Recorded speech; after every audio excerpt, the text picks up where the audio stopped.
Colonization? The dodo was a flightless bird that lived on the island of Mauritius. While Muslim traders visited the island and described the bird, it wasn't really well known in Western Europe until the early 16th century, when Portuguese traders, and later also Dutch traders, passed through the island and settled there. It seemed to them a rather bizarre bird as it couldn't fly and wasn't afraid of humans, which made sense as the dodo had no natural predators and had no need of flight. This is probably why it got the name dodo, which probably means, there is no agreed etymology, stupid or simpleton in Portuguese. The Europeans on the island ate some of them, as it was very easy to hunt them, and the rats and dogs they brought with them killed the rest.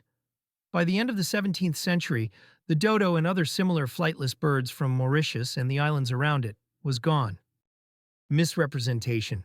At the time, naturalists in Europe were fascinated by the newly discovered bizarre bird, but they didn't exactly have the habit of doing field studies.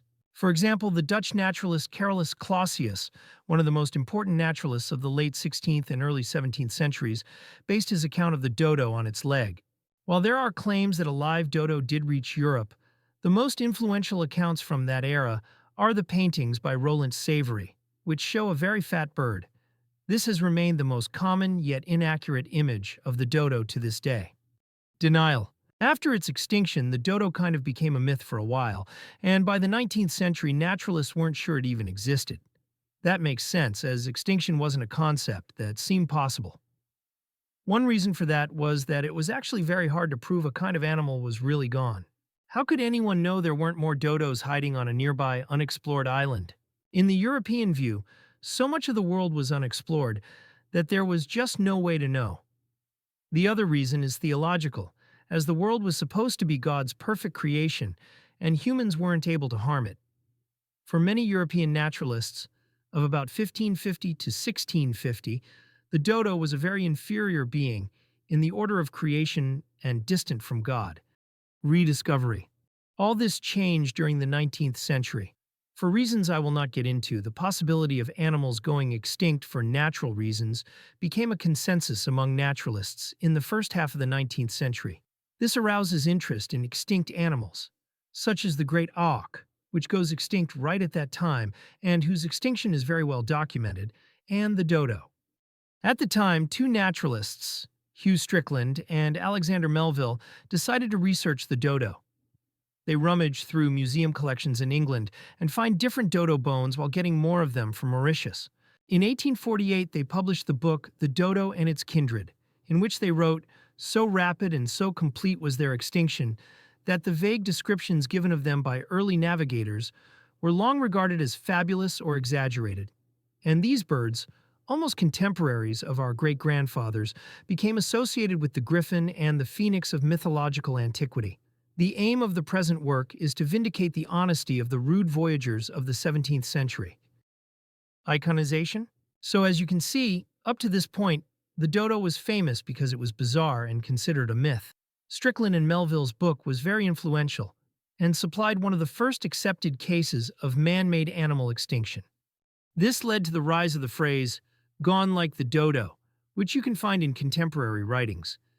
This is also the period in which museums of natural history became important public institutions and started exhibiting bones of the dodo.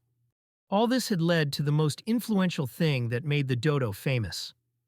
In the second half of the 19th century, a man named Charles Dodgson, more famously known as Lewis Carroll, visited the Ashmolean Museum in Oxford and saw the bones of the dodo.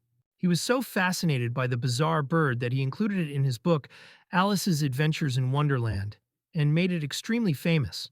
There's always more to say on this subject, but I'd say this is why the dodo is so famous today. There are other very famous examples, such as the passenger pigeon, but the dodo had quite a while to become famous. How clever were dodos? CT scans of the brain cases of a dodo and its close relative the Rodriguez solitaire, which is also extinct, reveal that, relative to their large bodies, their brains were on a par with other members of the pigeon family.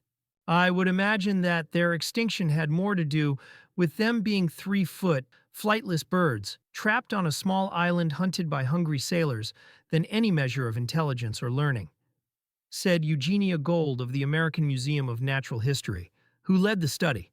The scans also identified unusually large olfactory bulbs, the region of the brain that processes smell. Flight navigation relies on visually inspecting the upcoming environment. This could override the expansion of the olfactory bulbs and keep them small, said Gold. However, since the dodo and solitaire could not fly, the birds' brains may have emphasized smell instead. Could the dodo come back from extinction?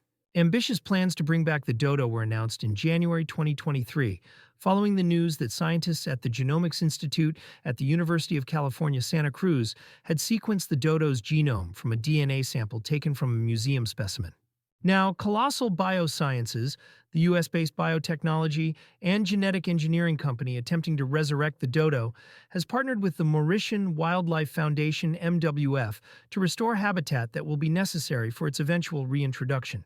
Not only has agriculture, forestry, and human infrastructure led to the loss of habitat, but the predators that contributed to the extinction of the dodo in the first place are still all present on Mauritius. These predators and more recent arrivals would need to be excluded or controlled in areas where the dodo would be rewilded. Another option would be identifying areas that are already free from predators, such as several of the small islands off Mauritius. And how about you? Do you think they're going to bring Dodo back to life? Thanks for watching this far. See you next time.